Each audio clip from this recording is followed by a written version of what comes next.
আসসালামু আলাইকুম। আসলে জানি না কি জানি অজানা কোন ব্যক্তি আমার নামে গিফট পাঠাইছে, আমি তো জানি না, চিনিও না জানিও না। গিফটগুলো আপনাদের দেখাই, দেখুন। কুল পাউডার, তারপর হচ্ছে লোশন, পঞ্চ, পঞ্চের গিফট। আমি জানি না কে পাঠাইছে আমার জন্য।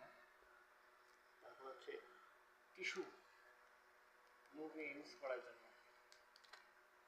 তারপর হচ্ছে সরিষার তেল, শরীরে ইউজ করার জন্য। তারপর শ্যাম্পু, ক্লিয়ারম্যান শ্যাম্পু ইউজ করি আমি, সেটা মানে জানেনি কতগুলো আমি শ্যাম্পু করেছি।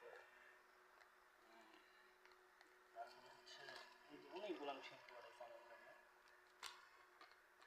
তারপরে হচ্ছে ডিটল সাবান গায়ে মাখার জন্য। তারপর হচ্ছে সর্বশেষ ঘড়ি একটা, তারপর আরও একটা জিনিস আছে আমি দেখাচ্ছি আপনাদেরকে।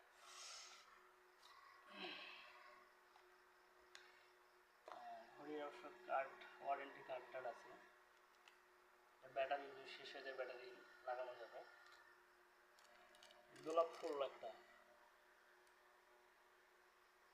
তারপর হচ্ছে এই ঘড়ি,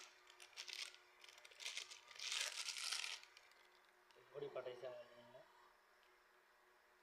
ঘড়িটা খুব সুন্দর, অবশ্য খুব ব্র্যান্ডের মনে হচ্ছে আর কি। হ্যাঁ, তারপর হচ্ছে এখানেও একটা গোলাপ ফুল আছে।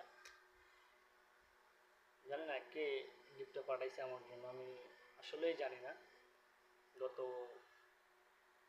কালকে একটা অচেনা নাম্বারে আমার লিঙ্ক আসছে, ভাই অমুকে একটা দোকানে আমি পাঠিয়ে দিলাম, জিনিসটা আপনি গ্রহণ করিয়েন। এগুলো আমার জন্য পাঠিয়েছে, আমি জানি না কোন ব্যক্তি এগুলো পাঠাইছে, এগুলো জানি না। হ্যাঁ, দেখেন কোন ব্যক্তি এগুলো পাঠাইছে জানি না, তবে অচেনা মানুষ গিফট করছে আমাকে, তো কেমন হয়ে